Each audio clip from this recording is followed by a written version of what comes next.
Thank you so much, Jess.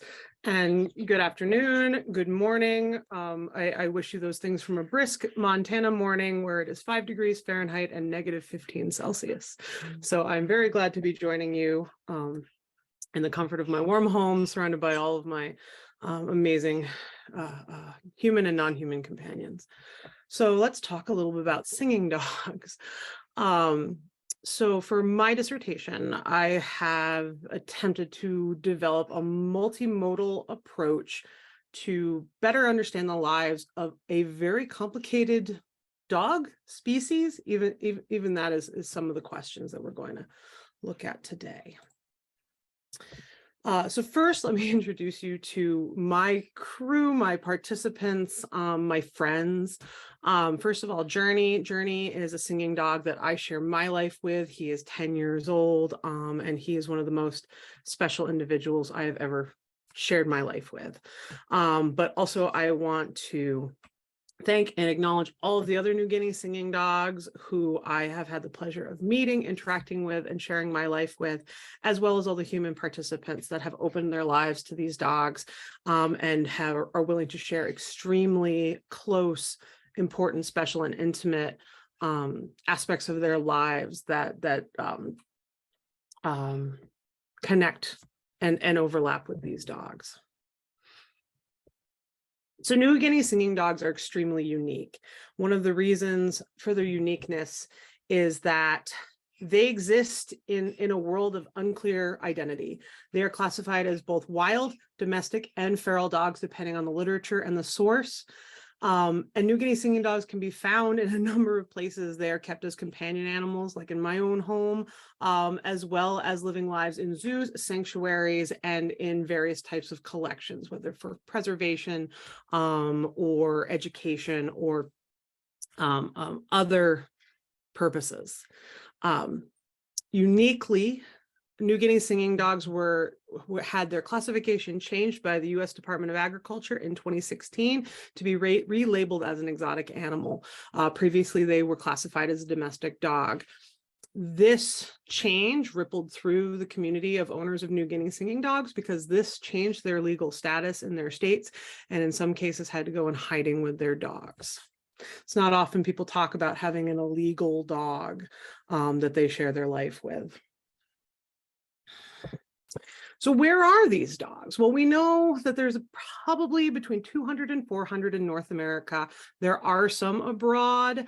There's some in a zoo in the UK. There are some living both in zoos and in homes in Germany. But primarily the population of New Guinea singing dogs living at least in zoos and companion animal homes are in North America. So between 200 and 400, as I mentioned. They were brought from Papua New Guinea to Australia in the 1950s, and then from there they were imported to Canada and eventually the United States. And it was around the 1990s that these dogs entered private homes. We don't even completely understand how these dogs got to Papua New Guinea. There is many speculation that these dogs were brought on ships, that they followed humans, but regardless, it is important to identify that they do exist on the genetic tree of dog domestication. They are not some other endemic canid species. They are in fact attached to our domestic dogs. But that being said, they are still this dog that is unspoken, this dog that is in some way secret, this dog that is identified as both wild and companion, exotic and familiar, distinct in so many different ways. And these owners are scattered throughout North America, and they mostly communicate on social media, primarily on Facebook. So that is the primary connection of these communities and their dogs. This is the primary way that these dogs are purchased, transported, that when breedings are planned and communicated, this is a very, this community is very dependent on social media to continue sharing their dogs, finding more owners, and sharing their lives together. Some of these dogs are purchasable through private breeders and unfortunately pet stores and things like that, but primarily communications happen via social media.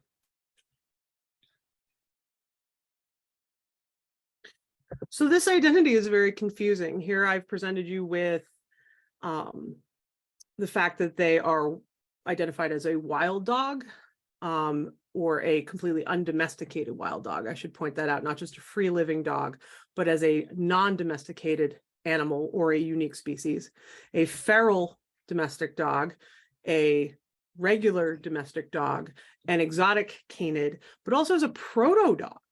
An idea that these dogs somehow exist separate or before the domestication of the dog. And at least when it comes to North America, many of these dogs are identified as what is called the captive population. And all of that language is very unique to our relationships, especially with dogs, but to any animal. And what those labels may impress upon humans in how they develop their relationships with these animals. My research questions surround, do these labels impact the lives these dogs lead with their humans in North America? And how do I tell this extremely unique story, this complicated story that moves from home to home, zoos, unaccredited collections, things like that, such a complicated life for such a small population of dogs. So to attempt to tell this story, I approach it through a multimodal method, starting off with a critical evaluation, both historically and hermeneutically, of the literature. There's less than 50 papers ever published on New Guinea singing dogs. Yes, they are mentioned in one or two sentences throughout other pieces of literature on either dogs or domestication, but they are rarely the focus of research.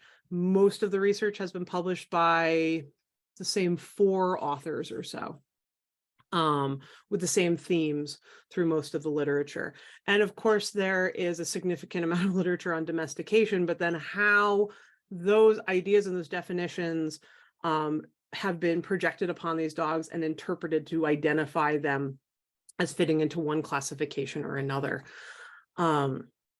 Also trying to tell their stories through digital ethnography, understanding that social media world, mobile ethnography, trying to get into the lives of these owners, ethological observations to try and tell the story that these animals are trying to tell, and autoethnography to better understand and reflexively see my life with a New Guinea singing dog. From there, doing a critical discourse analysis grounded in sociolinguistics, looking at the ideas of labeling and ideologies and how these thoughts flow through the community and are seen in the interviews and the communications of owners and how they align with the stories that are being told through video. And finally, a thematic analysis. What is present here? What are these themes that seem to be present in these worlds and impacting these lives? It's a lot. And of course, there are additional considerations. I'm looking at the fact that some of these dogs may not be considered legal, and their owners are very concerned about how that information is presented and talked about. There's a significant amount of fear that someone would lose their dog if they talked about them. So there's a degree of anonymity there, as well as just in the community in general. Some of these dogs have extremely compromised welfare, and people may not want to talk about that. They may not want that information presented to the public. Of course, we are still dealing with COVID-19 and other viruses that are present. So traveling can be extremely dangerous and out of the question. And on that same token, through a different study I published in 2020, we see that New Guinea singing dogs, while are actually extremely affectionate with their owners, can sometimes be suspicious or uncomfortable around strangers. And therefore, going into a home to potentially do in-person ethnographic research may not be in the best interest of the dogs in this work. So how can I design something that puts the humans and the animals' well-being first and foremost in this work? So first of all, a cornerstone of this work is critical hermeneutics, trying to critically evaluate this historical and present literature to see the ideologies and prejudices that are reinforcing these relations of power surrounding these dogs in the first place. There is a significant amount of themes in the literature that promote colonialism and purity as themes that are projected over and over again about these dogs. Simpson writes beautifully when trying to explain Heidegger's meaning in hermeneutics as the being of an entity is determined by what it is understood as. So if the being of these dogs, therefore, would be very much tied to how we talk about them, how we see them, how the literature projects them, how we would see them simply presented in front of us through an internet article or through the news, we need to better understand how we talk about these dogs, the culture that is invested in them, and how we project these ideas on their lives. Digital ethnography being also an important cornerstone of this. This is an online community, but this is also a community online. This is the primary source of communication for the lives of these dogs.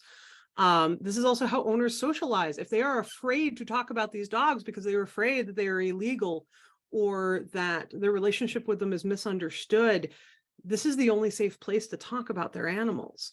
Again, this is where we facilitate acquisition or moving of dogs, rescuing of dogs. Unfortunately, there is periodically the hoarding of these dogs. So how do we support those dogs and get them where they need to be if that situation collapses? And just the sharing of the special moments in their lives all take place in this social media landscape.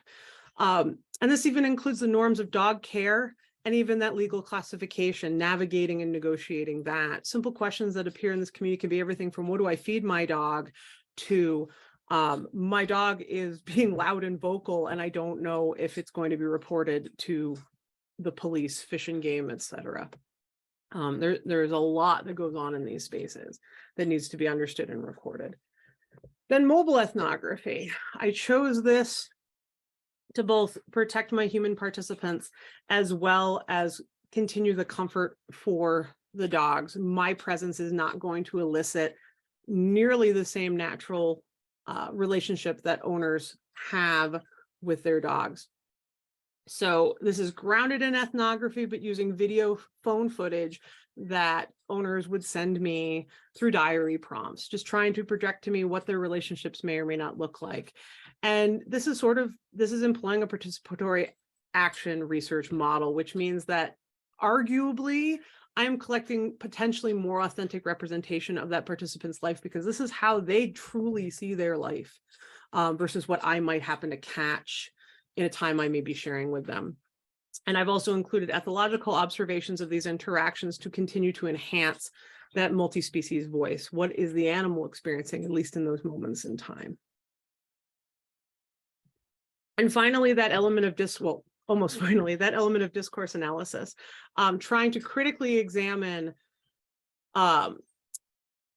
where the status quo is taking place, disrupt it, and try and pull out these taken for granted assumptions that, again, reveal this power dynamic and the control surrounding these dogs. And what is also seen very much is a falsification of the status of knowledge, the assumption that we know where these dogs came from, what their status is, who they are, and therefore the lives that they should lead. So unpacking all of that and how that is projected upon these dogs and therefore impacting their welfare. So what I have also found through this work is many, many themes that deserve their own evaluation, and this will definitely not be ever finished simply as a dissertation, but themes are present in as simply as with the domestic versus wild, we see owner expectation and conflict, what is acceptable and what is unacceptable in these relationships, depending on the label these dogs have, what is an acceptable place and space for them to be in, where are they allowed to be? Are they allowed to go to the dog park? Are they allowed to go into a store? Are they allowed to go to dog training classes? Are they allowed to do agility? What is acceptable for these dogs? since they are labeled as exotic, what is the prestige that is associated with these dogs, and what is their impact? What is the direct impact, therefore, on their welfare?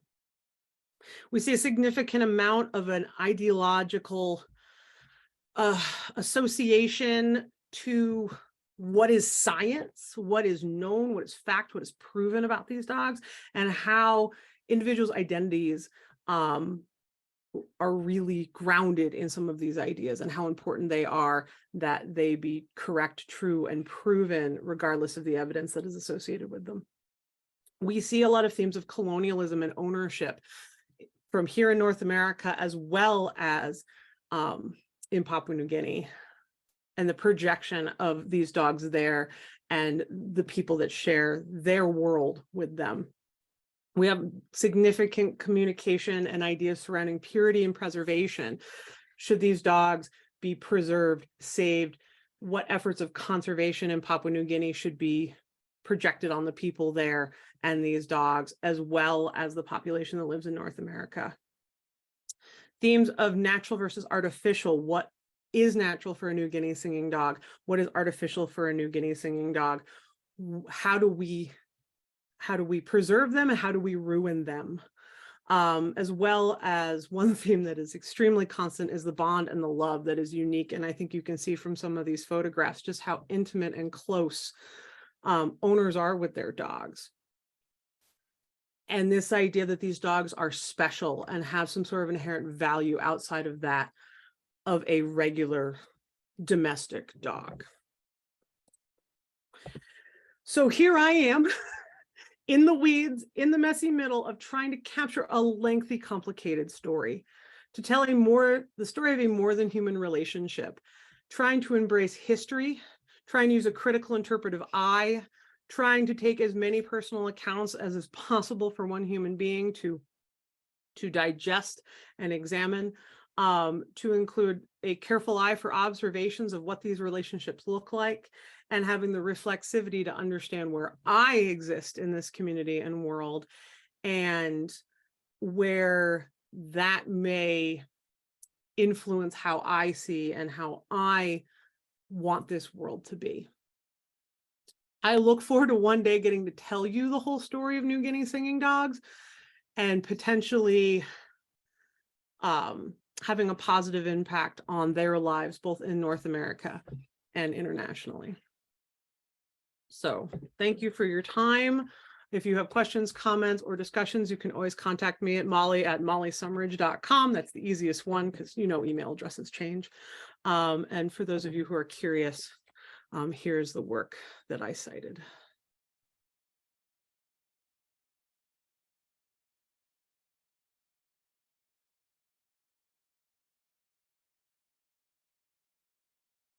Well, thank you. Thank you so much, guys. I'm really excited to do this today.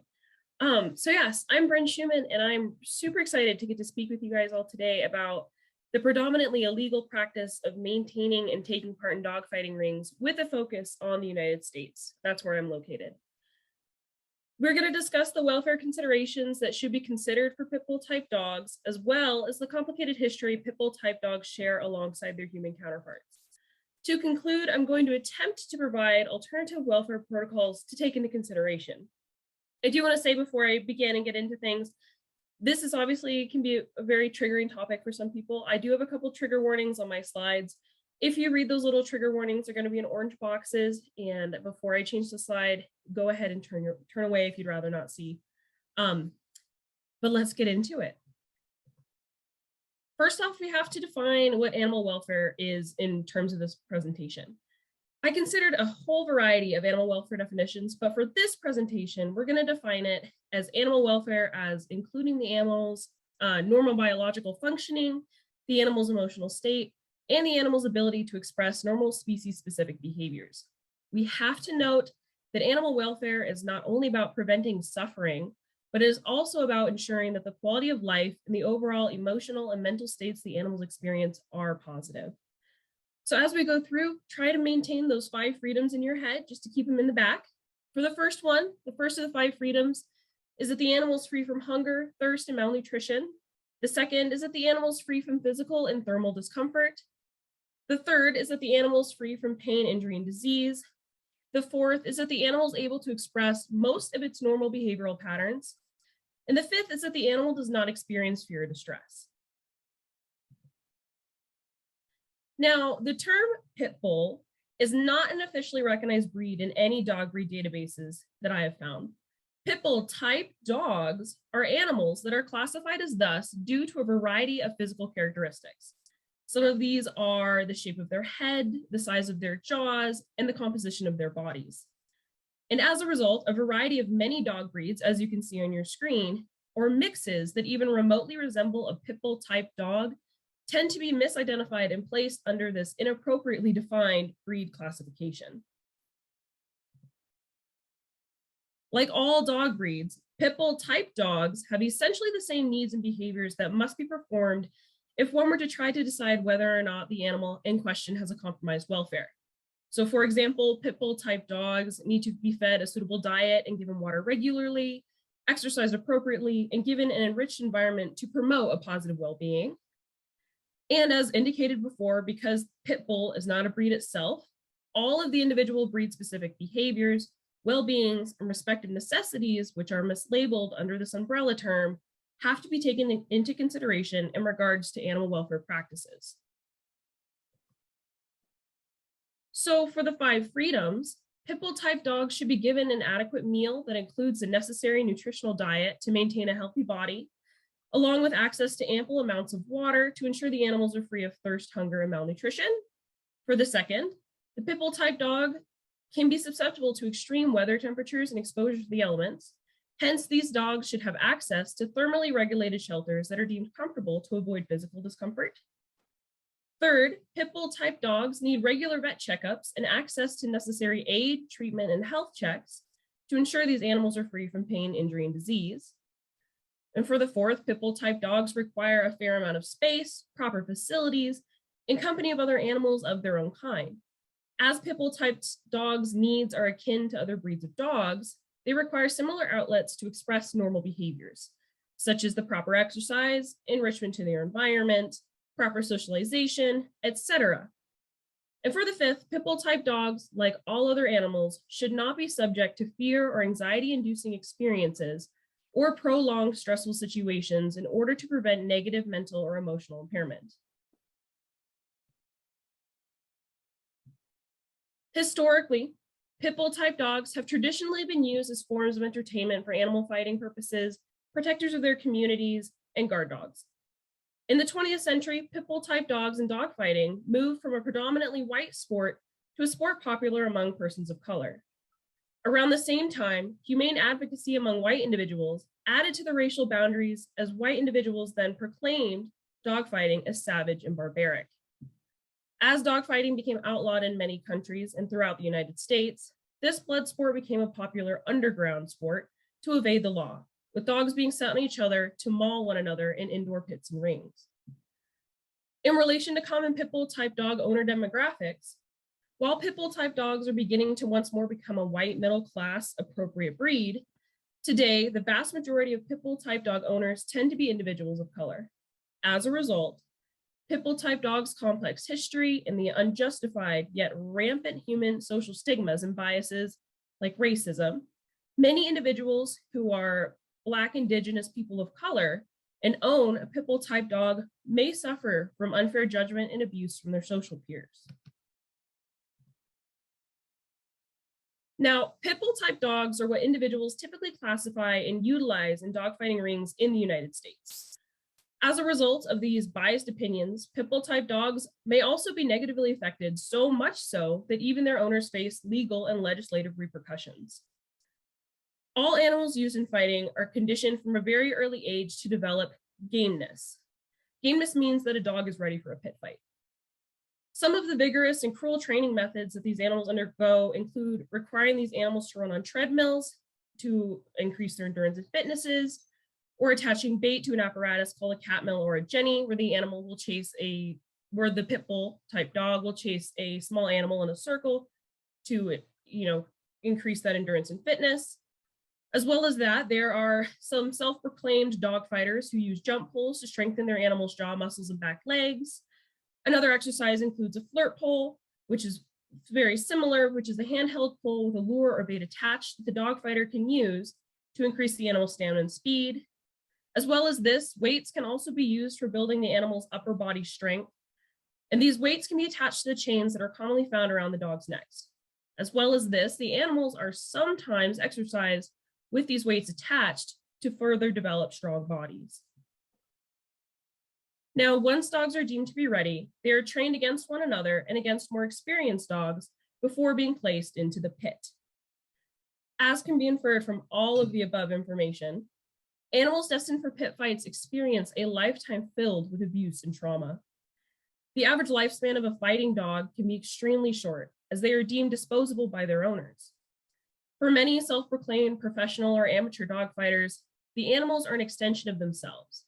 And if the fighting dog that was defeated is still alive after the fight, the owners of said dog may engage in abusing the animal, or if the animal is lucky, they may kill it outright to regain that damaged pride in front of their peers. When the dog is not being used for dogfighting purposes, these animals are commonly kept in outdoor barrels or other boxes and chained to these spots for the entirety of their lives, without regard to exposure to the weather or other factors surrounding their safety, health, and their well-being. Undoubtedly, the aforementioned 5 freedoms are not met for dogs used in dogfighting rings. First, these animals may be fed enough to survive, but as found by police stings at these dogfighting camps, many of these animals are malnourished, not given sufficient water, or found starved to death. Secondly, because of the animals' constant exposure to the natural elements due to the lack of appropriate shelter, these dogs are not free from physical and thermal discomfort. For the third freedom, during the training, the pit fight itself, and the resulting brutal aftermath of said pit fight, the animals involved are most definitely not free from pain, injury, and disease. After pit fights, dogs are not given adequate veterinary care for their injuries, which often results in the animal dying after the gruesome combat, if not subsequently killed by their owner. Due to the unacceptable housing and oppressive life these dogs experience at the end of a chain, there are rarely opportunities to express normal behaviors as non-fighting dogs do. Clearly, fighting dogs experience this lifetime full of fear and distress.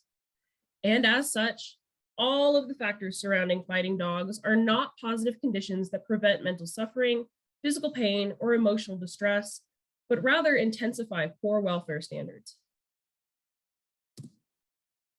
Now, despite the fact that dogfighting, pit fights, and related blood sports are now considered illegal throughout the United States and will result in felony charges throughout all of the United States, there is still much evidence that these gruesome pastimes still endure today. During the fights, spectators gamble on which dog they want to win, and thus this ludicrous industry still exists. Dogfighting is a way to provide income through betting monetary items, gang activity, and drug trafficking. Raids of dogfighting rings have found net incomes of over $50,000. Dogfights are events in which there are commonly other transactions taking place, either for illegal contraband, drugs, or weapons, which all increase the amount of interest that revolves around dogfighting rings. So of course, we must take steps to prevent this blood sport from continuing. While dogfighting is considered a felony in all 50 US states, and rules and regulations exist to attempt to curb access to this sport, it is evident that these existing laws and punishments for committing this crime are not as iron-fisted as they should be. In the past, attempts to curb these pit bull type dogs' existences has been suggested and put into place in certain locations throughout the United States. So for example, breed-specific legislation arguably exists because of the stigmatized history and public views tied to pit bull type dogs as a result of the misconstrued information available to the public. And as a result, this commonly misidentified breed of dog is significantly affected by these certain rules and regulations that still exist in many parts of the United States. Fighting dog handlers and other individuals convicted of running or taking part in dogfighting rings can be tried under federal law. The amount of time that convicted dogmen can be given jail sentences varies from only 1 to 3 years. As well as this, the fines associated with these crimes are only applicable up to $10,000. Now, if I were to design and to try to put forth a welfare assessment protocol in consideration for pit bull type dogs in relation to the practice of dogfighting, I would have two lenses from which to focus on. For the first, on the human side of this animal welfare issue, I would recommend increased jail sentences upwards of 15 years to life. As with fines associated with this conviction, I would definitely recommend fines higher than the same totals one could possibly earn by taking part in this blood sport to curb the perceivable financial gain. Now, law enforcement must investigate and treat these cases appropriately and not simply label these actions as an isolated animal abuse event.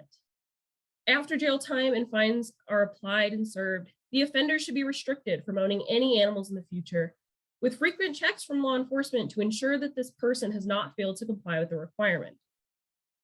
As for the public perceptions surrounding the practice of dogfighting, there should be higher accessibility to knowledge about what the signs are if someone witnesses an animal that may be experiencing these welfare compromising situations. Moreover, the media that reports in these cases should always be permitted to state the name and show the face of the offending dogfighters themselves, along with the inhumane realities of this blood sport.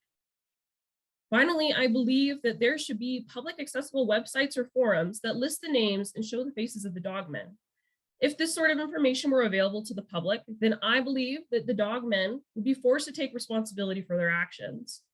Also, these individuals should have required background checks if they attempt to purchase or adopt more dogs, or are witnessed in taking part in any outlying criminal activities.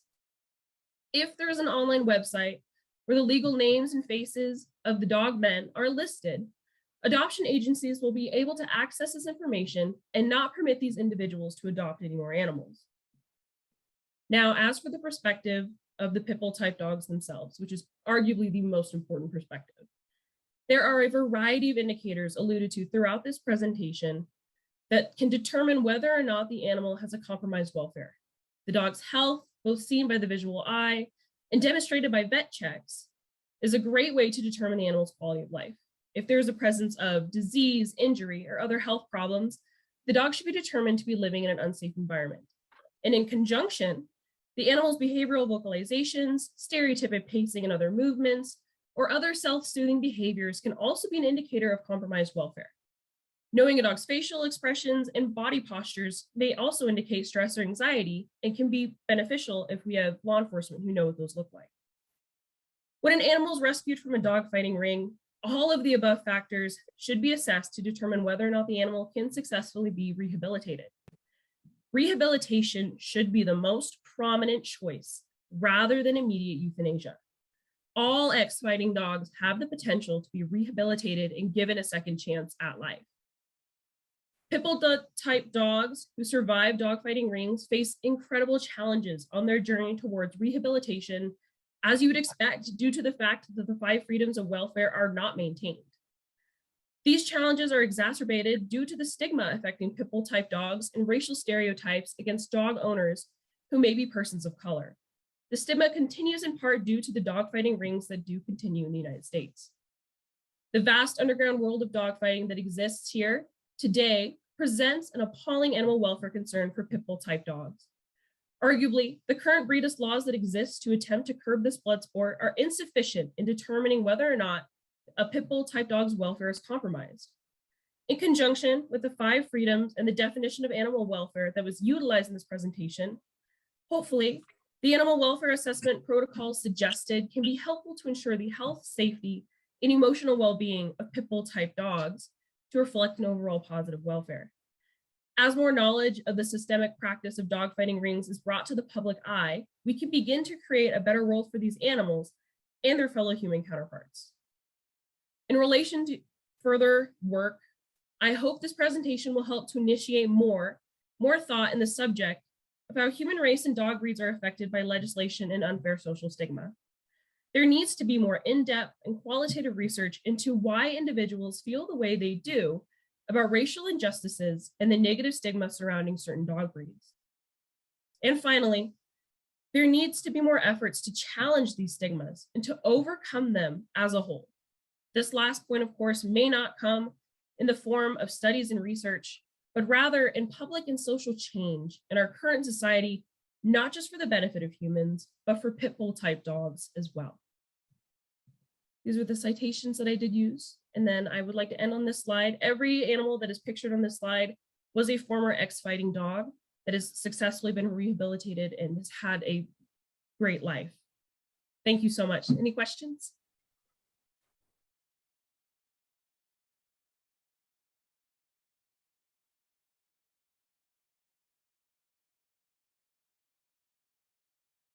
Perfect. First, can we see my screen? Yeah, everything's perfect. All right, perfect. Hi, thank you guys all for having me today. I'm really excited to be able to talk to you about this because I think it's something that's really important both within the animal sheltering community and also the anthrozoological community at large, as we are all working with animals, whether they be companion or wild. So we're all seeing some of the injustices that go on related to animals. So first, a little bit of background for anybody that is not already familiar with it. Compassion fatigue is a syndrome, common thing in people that work with humans or other non-human animals. And it's primarily made up of two different things, secondary traumatic stress and burnout, which are a little bit different. Secondary traumatic stress is typically going to occur when you're having continuous indirect exposure to another being, whether that be animal or human, and their traumas and their traumatic experiences. Burnout just being chronic emotional exhaustion, typically from having to do some of these mentally taxing tasks. So together, those are what I use when I'm referring to compassion fatigue.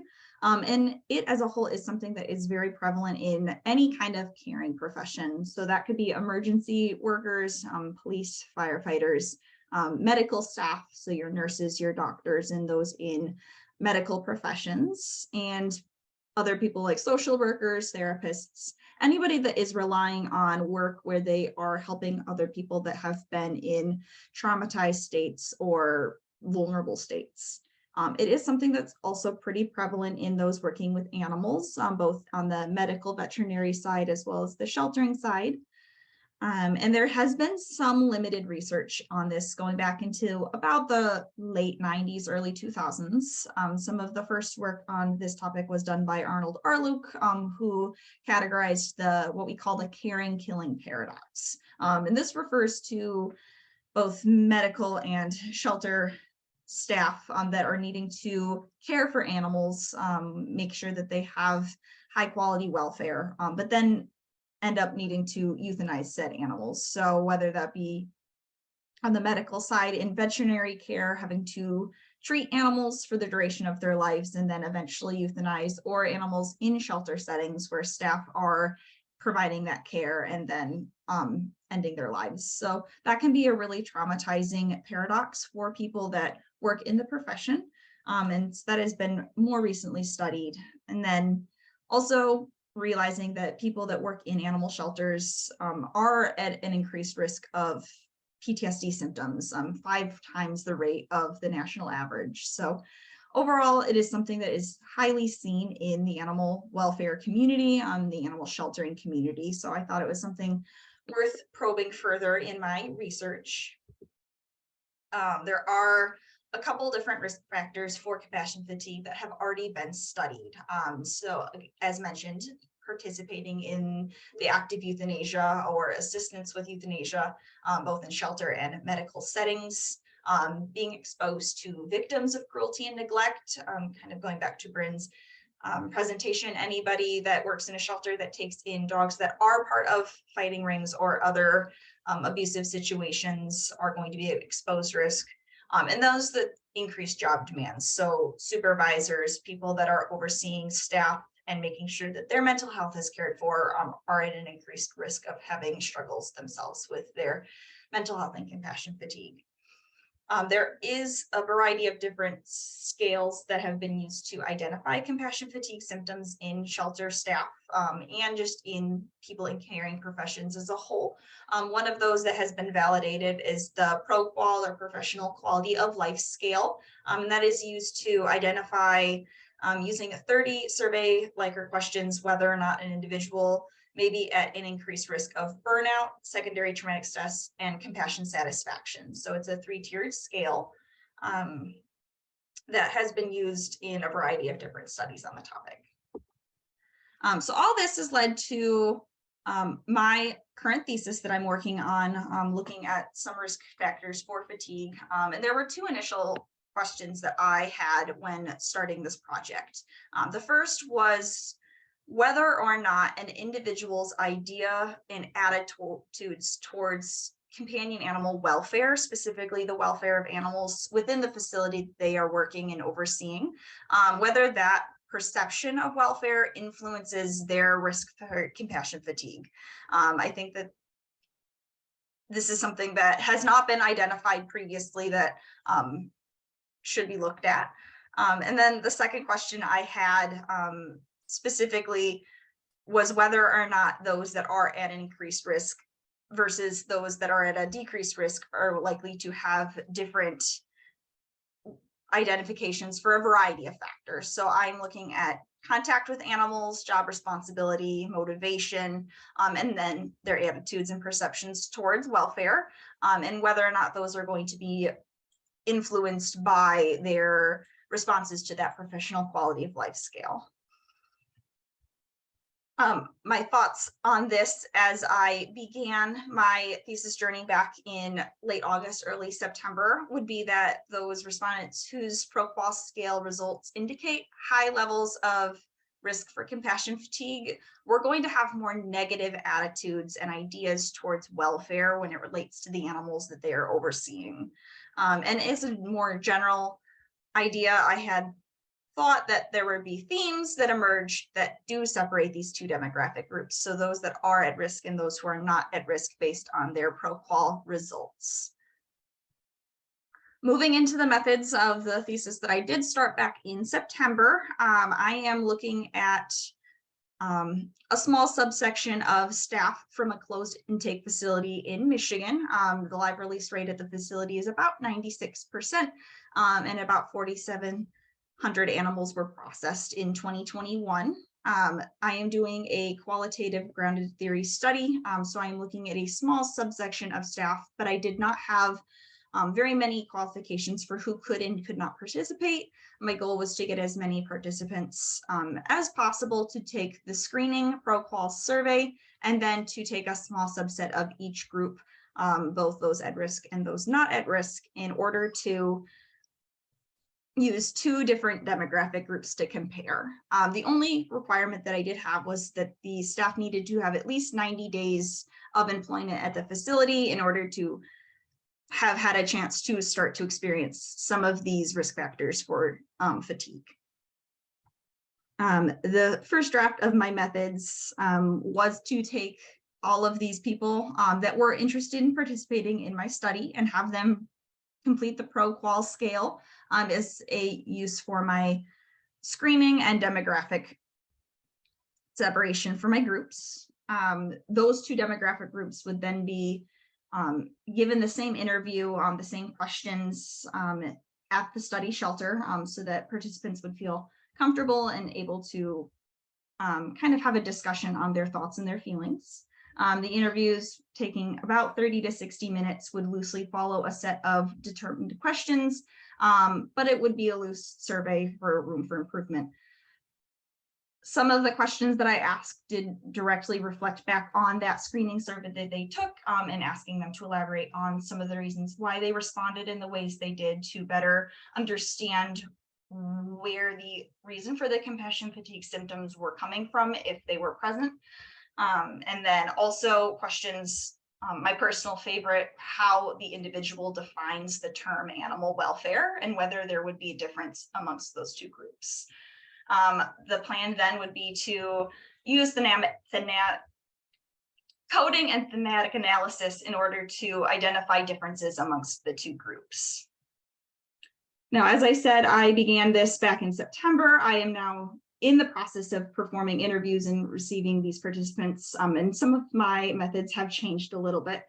Interestingly enough, after having a pretty large number of participants take the survey, I am seeing that all of them are showing at least some symptoms of compassion fatigue based on the scale, which has allowed me to change my methods a little bit. I'm no longer going to be using demographic groups because they would have every single one in a single group. shocker, most people working in the animal welfare professional are showing some of these symptoms that they are at risk for fatigue. So my current plan is to continue receiving these interviews and then analyze all of my results as one methodological group. And then my plans moving forward are to take all of the results that I receive, code them, run them through analysis, and still identify whether or not there are increased, whether or not these individuals that are experiencing compassion fatigue symptoms have any bearing on their perceptions of welfare. Again, as this is something I am in the midst of, I'm sure that my methods may continue to change, but the eventual goal would be to identify welfare perceptions as a risk factor. There are some limitations to my study. First one being that all of my participants are at a single location. That is something that I did take in mind. I thought it was very important to have all of the study participants at one location in order to identify welfare of the individual animals themselves being from one location, as these are all people caring for the same animals, to see whether or not their perceptions being different varied. Future research, I would like to be able to identify a variety of different shelters and use those results to make some comparisons. Another limitation is the fact that the study shelter that I am working with is a closed intake or controlled intake facility, meaning most of the animals do have positive outcomes. So future research, I would be interested to see if comparing staff at open intake facilities where the outcomes maybe aren't as great for the animals, there is any kind of difference in results.